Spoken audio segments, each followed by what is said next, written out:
diagnosed.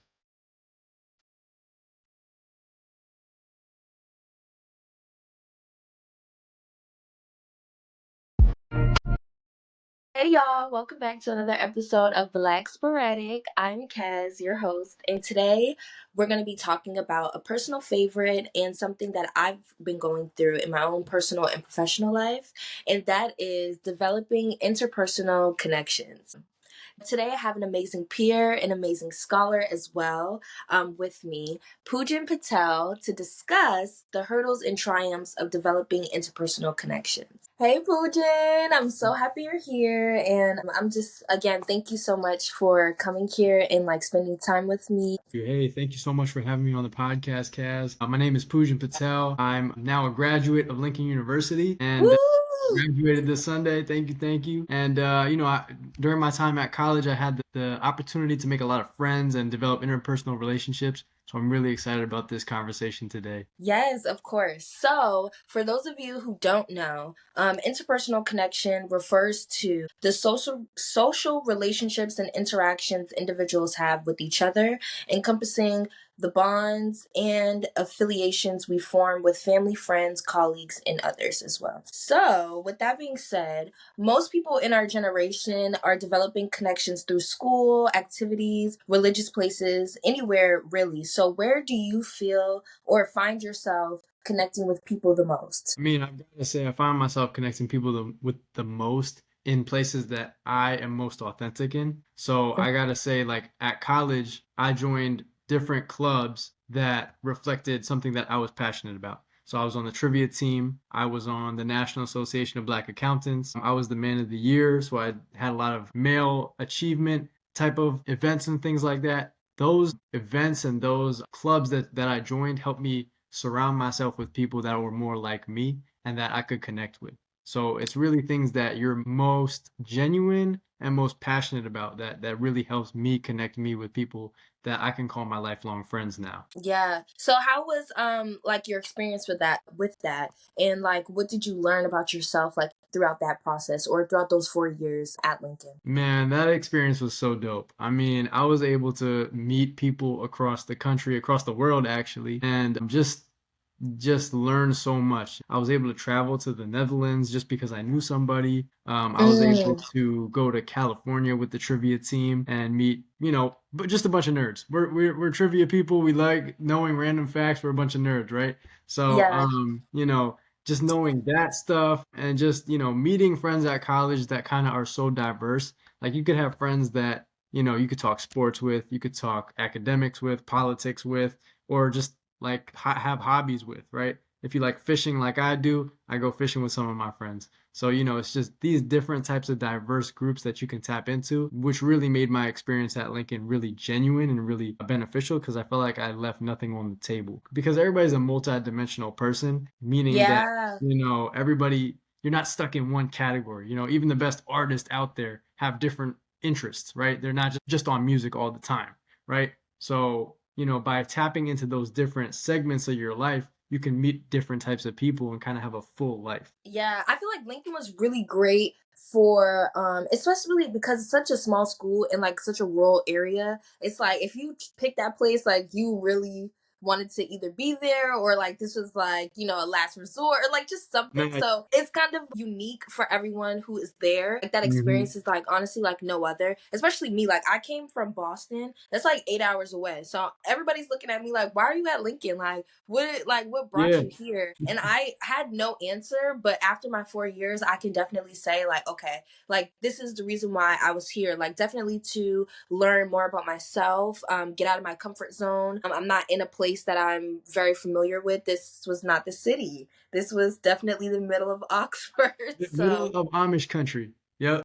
honestly, a bunch of black kids in the middle of Amish. I'm like, Yeah. this Hmm. is so different. So yeah, I love what you were saying about just being multidimensional and finding like what works for you, and that creating lifelong friendships, partnerships, even like professional relationships as well. Yeah, that Like I too. feel like that was really great for that as well. So, what are the difficulties you face when trying to connect with people, or what difficulties did you face while connecting with like, your peers while at Lincoln? I mean, I feel like when I'm trying to make friends, it's hard because you don't know exactly what kind of friend they are at the time, right? Yeah. You have your best friends, which you can talk to about anything with all day, every day, 24/7. They got your back.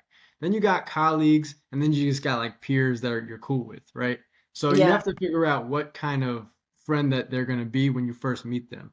And it doesn't have to be forced either. So when I'm meeting my friends, I'm like, oh, shoot, what's up, man? How's it going? And then it takes time. You have to remember that you have to have patience when developing relationships because, not everybody's going to be your best friend and not everybody's just going to be a colleague. So you have Yeah. to also remember that people are weird at the same time. But if they match your level of weird, then we're cool, you know? Yeah. And also, communication is a big thing, right? So Mm, if you are communicating and you're using more energy than they are, then it's an imbalanced relationship or vice versa, mm, right? So it's just not going to work. So sometimes those people are meant to be just peers. Those people are meant to be just colleagues. But other times, if they're like trying to pour energy into you and you're pouring energy into them and it's a perfect match, that's what you call yeah. a best friend, you know? And I don't care when people say, "Oh, you can only have one best friend." Now I got like 10, trust No, yeah. Yeah, it's so I feel like you can honestly have, and especially me, like I feel like I make really tight relationships with people, but each one of them is tight for a different reason. me. Like Exactly. me Yeah. and you might be really tight because we just academically understand each other on a Mhm. different level. Whereas someone else, like, they really understand my personal life just a little bit better. You know what I'm saying? Like, just Yeah, anything, or exactly. you might understand my personal life and someone else might understand me academically. Right. I feel like there's so many different ways that it can come about, and you never, like you said, you never know who this person is going to be for you, but it definitely takes time. So I would love to hear about how do you kind of like get through either the balanced relationships like positively, like how are you maneuvering through these relationships positively, or how do you maneuver through relationships that may not have the best balance of like the two, where like things are imbalanced like you were talking about. Yeah, so I mean, I feel like when dealing with that, you kind of have to take it on the chin as to what kind of person they are, right? Because you can give yourself out as much as you want, but sometimes you don't want to do that all the time because you don't like their vibe. Not Yeah. saying that they have a bad vibe, but they're just not on your like weird wavelength is what I call it, right? Because Mm, you know you and they know themselves. And if it doesn't click, then don't force it, right? But if it does click, it'll happen naturally. And I feel like a lot of people, they want to fit in, they want to be really cool, they want to be really, like that guy on the block or whatever. But yeah. but if you try to be inauthentic, you're going to find yourself with the wrong circle, right? So by being authentic, by being genuine, and just by being weird and goofy and just embracing who you are as a person, you can just find that group of people that are going to, make you better, because iron Yeah. sharpens iron. And, my group of friends is so great. Like I always talk about my friends, right? To my mom, my just work colleagues, whatever. I'm always talking about my friends because they make me better and I could put them in any environment that I'm in and we would thrive the same way because we're just like that. Like Yeah. we're all on that weird wave. Yeah, I feel like it's definitely important. Just listening to what you're saying is so, well, for me, I'm very big on building community. So Hmm. everyone around me, they don't have to be just like me, but in some aspects, we have to be able to like, maneuver in the same ways. Like you said, like, you can bring a friend along and say like this is like a professional thing or like a work environment,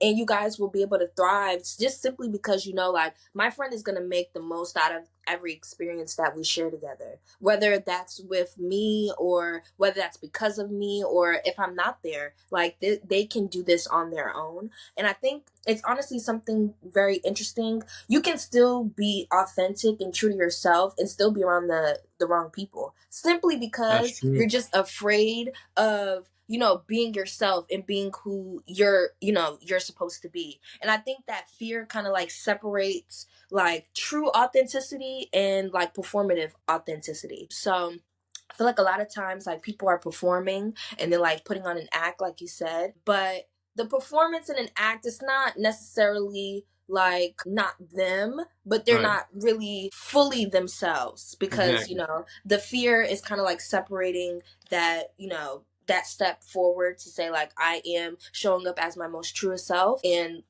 like this is what I'm comfortable with. So with Yeah. that being said, how have your own blockages and fears kept you from developing interpersonal connections? I say my own fears stopped me from developing those connections by second guessing myself on what I should do in the past, right? Like we Yeah. said before, some people are going to be your best friends, some people are just going to be peers, right? So I found myself thinking, like second guessing myself, should I text this person and ask him to hang out? Should I just call him out of the blue? Should I just, do this, do that? And I had to stop thinking that because I'm just like, look, if they want to hang out, they're gonna hang out with me. I have to open up the invitation for them to do that. And Yeah. once I keep doing that to other people, I'm gonna find myself surrounded by people who start inviting me to stuff, right? Mm, Because when you start finding people that are inclusive like you are, then you're gonna be included in other spaces. yeah. But if your heart is telling you to reach out to somebody, then just do that because we are interdependent beings, right? Meaning Mm, that we need company in our lives. It feeds us. Like if you're yeah. hungry, what do? You eat. If you want to talk to somebody, what do? You talk to somebody. So, that's what we have to keep reminding ourselves is that relationships are kind of like food. Like we need that in our lives to thrive, right? Because we're human beings, we're not robots. Yeah.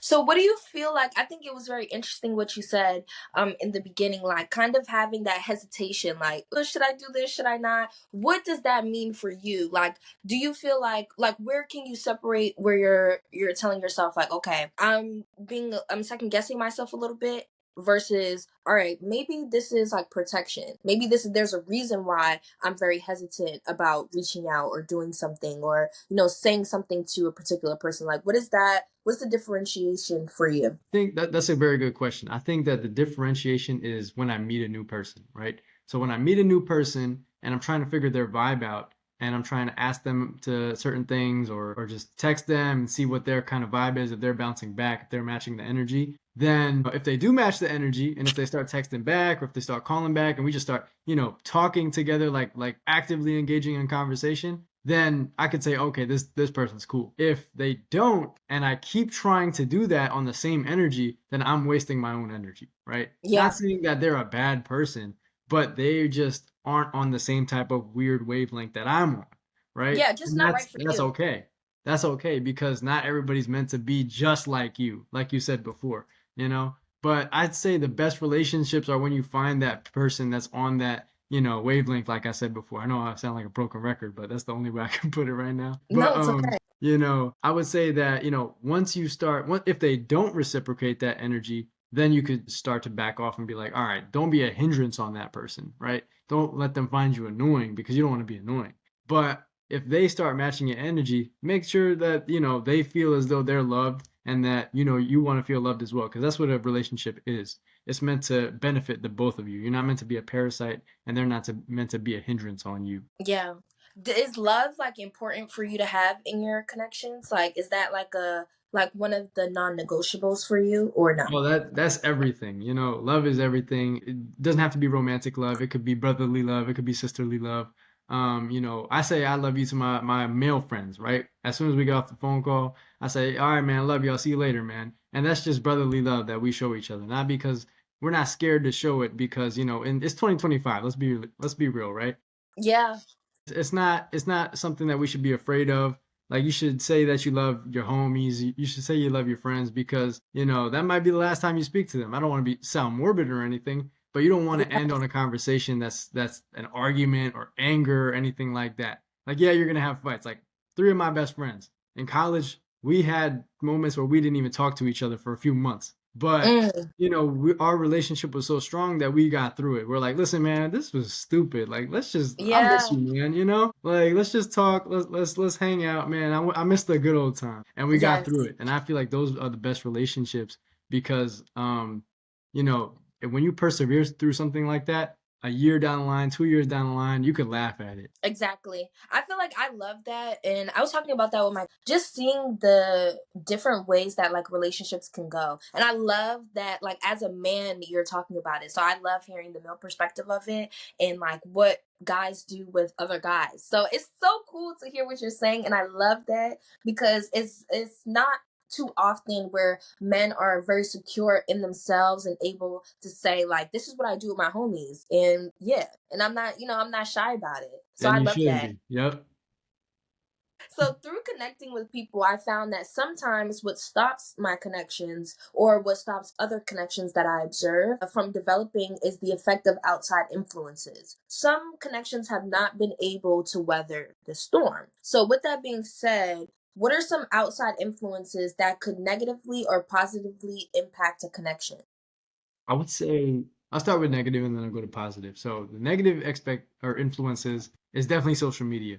Right now we live in an age that's, anti-social, even though we're on social media. So it's kind of Yeah, backwards. So, people feel like they have to put on an image for Instagram or TikTok or whatever it is, and they have to feel like their online image is worth more than their real image. Like they don't, go outside into nature and just touch grass anymore. They want to be on the yes, gram. They want to make sure that they're getting at least 100 likes on their post and all this fake stuff, right? And then that leaves less time for you to go outside and meet new people, right? So I'd say, kind of meeting people, and it hurts people like me because we want to be weird, we want to be goofy, we want to be fun, and it's exactly. hard because when another person's outside looking at their phone, they're just like, all right, whatever, and they just go back to Instagram. I'm just like, yo, you're in the Matrix. Get out of the Matrix, man. Like, talk to Yes. me. Yes, I also think, sorry to interrupt you, but I No, you're think good. another thing about social media is that it gives us this false perception that we have more options than we do.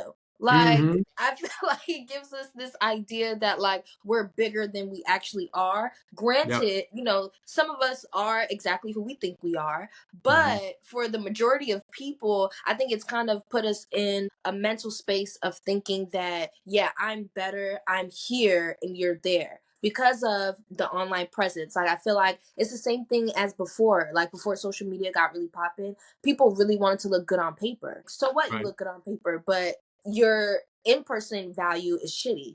Versus like now, social media, like my online presence can be amazing, and then you meet me in Right. person, and I'm not getting what I got online. So Exactly. yeah.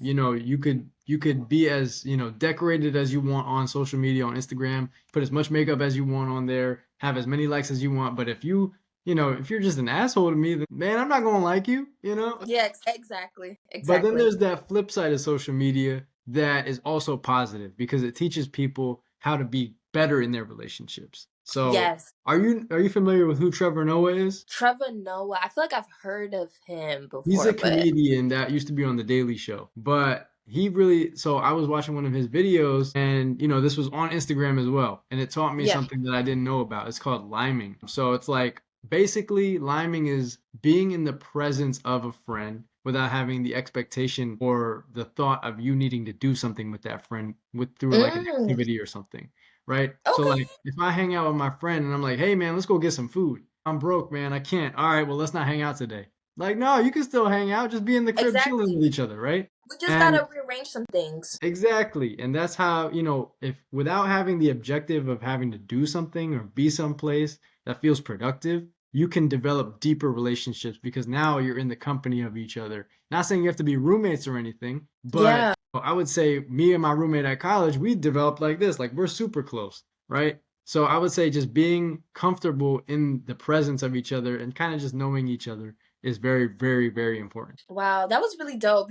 I have so much I want to say about that, but I'm gonna keep it very short. I think that was very interesting. Definitely that is something that I've learned is to, cuz situations are very different. Like there's been times where I may not have it as much, whether that's energy, love to give, a good attitude, Yeah. money. It could be Hmm. anything where I'm just not in a space where I have it. So, I always felt like, dang, like if I told my friend this or if I told people this, then they may not want to like hang out with me. They may stop inviting me to things. And I just want to say big shout out to people who really love their friends throughout every season. And not even just friends, family members, lovers, just people who love people throughout everything, because it can be very like you can get kind of like trapped in this, anxiety mode simply because, like, okay, if I tell my friend I don't have any money, or whenever my friend asks to hang out, I don't have any money.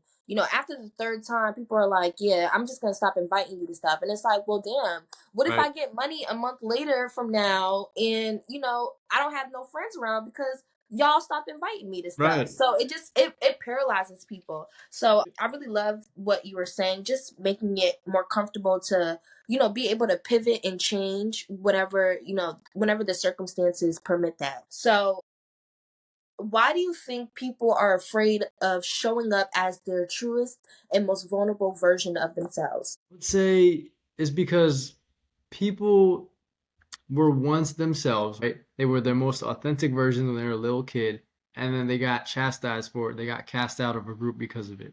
I feel like Yeah. everybody has a little bit of a sense of trauma in that area. Not in the sense of like, oh, it was so traumatizing that I can't socialize anymore. But, I feel like everybody can kind of relate to that story of being casted out. Yeah. But embrace that weirdness. You have to wear it like a badge of honor because then you're gonna find your tribe faster, right? If you are 100% authentic, and we just said it's hard to be authentic 100% of the time, right? Yeah. Because you're going to have bad days. Things are going to happen that you're going to be like, oh man, I don't even want to talk to anybody today. I don't even want to go to work. But Exactly. you have to show up to work, right? So I would say give it your all, even though if you're not feeling it that day, right? Try to be nice. You don't always have to be happy, but you kind of do always have to be positive, right? Yeah. So if you could be the authentic you might find the people that are trying to be the authentic them that day as well, and you might connect with them, right? And that's how you find your circle, that's how you find your tribe. Yeah. But, if you just come in with a shitty attitude every day and you're just like, damn, like I don't have any friends, I hate my Yeah, job, I exactly. hate this, I hate that, then you're going to be surrounded by people just like that. Literally. Which I feel like what you put out is what you get back in return. So, Mhm. positive attracts positive. And I just feel like, you just got to keep a level head. For me, why I think people are afraid to show up as their truest self is because I think authenticity is not valued. Like, there's no, like, I mean, in some ways, yes, but I feel like there's no like monetary attachment to that. Like, just because I show up as my authentic self, that doesn't mean that it's going to guarantee me money. It's not going to guarantee me love from people. It's not going to guarantee me anything. But what it does guarantee me is full autonomy over myself, feeling comfortable in myself, loving myself. I feel like it brings a lot of like self things, yes, but Yeah. nothing external. So I feel like that's a big reason why people are afraid to like, really be themselves, is because like, what do you like, what we've seen, like, what do you really gain from that? A lot of people don't feel like there's anything externally that they can gain from being authentic, and in some aspects they're correct. So moving on, do you think education plays a part in the rift between people developing interpersonal connections? Like, do you feel like you need to have friends who are on the same educational vibration that you are on, or do you feel like it doesn't matter, people of all educational brackets can, you know coexist? If I want to sound like a perfect person, I'll say, no, that doesn't matter to me at all. But I'm going to be completely honest with you. Sometimes it does. You want Yeah. to you want to be in rooms that people can better you, right? Like I said before, iron sharpens iron. But that being said, I have friends that dropped out of college that are my high school friends, and I'm still cool with them. And I have friends in doctoral programs right now. Mm. So, you have to have a very diverse group of friends to be kind of a humble human being at the same time. Because if you're always with the PhDs that are always eating caviar, then you're gonna be a bougie fake person that nobody likes, right? You're not gonna Yeah. be down to the street, down to the earth with the people, right? You're gonna be looked at as a bougie person. And me personally, I don't want that look, right? So that's why I like going back to my neighborhood and being with the people that dropped out of school that are mechanics, right? That have blue collar jobs, right? Exactly. But also they're smart too in their own way. And there's beauty in that. And there's beauty in getting a PhD and there's beauty in repairing a car and having a nail tech as a friend and having a barber as a friend and having Yes. a person that runs a Fortune 500 company as a friend, get all the friends that you can, right? But what really matters at the end of the day is if they're go-getters, right? Because I don't want to surround myself with people that are lazy or Yeah. lackadaisical because I'm like, then you're not benefiting. But if you're trying to make the best out of what you can do with what you have, then I respect that 100% and we can connect, right? Because I find joy in being around people that are good for me, knowing that they're not going to be bad for me in the long run, you know? Yeah. Yeah. I think it's so crazy. A lot of the phrases that you're saying is like things that I've said to myself or like other people in conversation. So I'm just sitting here like, I don't even want to say anything because he just kind of took it right from my head. But yeah, I feel like, man, what can I say about that? I think that it's good to have people of all walks of life in your circle, just because like if I can't get with somebody who's homeless or who doesn't have the same education that I do, then I don't feel like, I'm really doing anything. I don't really feel like I'm connecting with people. Like I should be able to connect with people at the top of the top, to the bottom of the bottom, in the middle. Like I need to be everywhere. Like I need to be like we said earlier, being multidimensional means that I can be in many different spaces. And like you said, just being with people who are go-getters. I did not realize how important that was until I became a go-getter myself. I did not Yep. realize how it really is a driving force. It changes your life. Like you Right. have to be around people who want to push against the grain, who really want to like go after what they want. And just everything that you said, I 100% agree with. Another layer I want to add on top of that is know yourself so you can know who's good for you.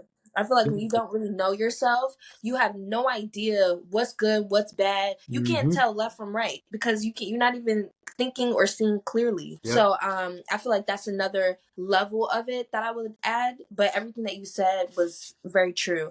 By kind of working on yourself, you can influence people around you to be better for themselves, right? So it Exactly. always starts from inside, no matter, if you're trying to fix yourself friend wise, relationship wise, work wise, you always got to start internal and then bloom externally. Exactly. That was a good way of saying that. That was really good. Thank you. Thank you. So the future is bright, and I have faith that we will be able to shift into a collective, like as a collective, where connectivity is desired once again. So, what hopes do you have for the collective when it comes to their relationships with other people? I would just say strike up conversations out of the blue for everybody, right? Like get off your phone. Not saying you could always not be on your phone, but try to get off your phone and just talk to people, right? If you're at the barbershop, just talk to people. If you're just sitting on a bench on your lunch break, just talk to them, right? I mean, it's going to be hard. It's not going to be easy. You're going to want to just be in your own little circle and just do nothing. But I would say the best relationships, some of my best friendships have started out by me just talking to someone or someone just talking to me and being weird and being goofy and just being themselves, right? Because that's what I can respect. I can respect weird people because now I know you're being authentic. I know you're being genuine. And I could say, all right, this person's not even putting on a show. This person's being real. Exactly. Yeah. Wow, I love that. Thank you for that. So, lastly, I mean, I feel like this whole like episode was advice for people. I feel like we gave like a stepping stone to everything. But is there anything that you didn't say that you do want to tell people in terms of developing relationships with others and learning how to be comfortable in oneself? Like any advice for people I'll before we say, close out? just be genuine with each other, be genuine with yourself, look internally so that you can blossom externally. Talk to yourself and establish trust within yourself. And then Yeah. also have empathy for others because everyone is different and everybody has a different past. And just try to find the beauty in everything in life. Yeah, I love that. I would also, for me, something that I would say is on the empathy tip is have compassion and empathy for people while they're learning this. It really shows who you are when you can accept and make it a comfortable space for someone else to learn who is not at the same point in life that you are. So I think that was really big for me, especially, as I've been growing, is to learn to really show people grace and show myself grace in the process. But yeah, I really love this. This is great. I feel This like is we need to do this awesome. again. I Yeah, know we definitely do. I feel like This is we lit. bounce off each other very well. I love We this. definitely got the So energy down. See, interpersonal connections already working. yes, see, this is a great example of that. I just want to say thank you again for doing this. Thank you for taking time out, to talk to me and to be a part of my podcast. And I hope we can work together in the future again. For sure, yeah. Thank you so much for having me on the podcast. This was amazing. I love experiences like this, and we're definitely going to stay in contact after this. Yes, we will, for sure. Well, y'all, that is a wrap. Thank you so much, Poojan, for being here and connecting with us. I definitely learned so much from you. I hope viewers took a lot of notes and they listened to what you have to say, because I feel like you dropped a lot of gems. And I just love having conversations with you. This was very amazing. This is great. And I can't wait to have you back. You're always welcomed here. And for those who are listening, stay tuned for our next episode. Thank you so much. Bye, y'all.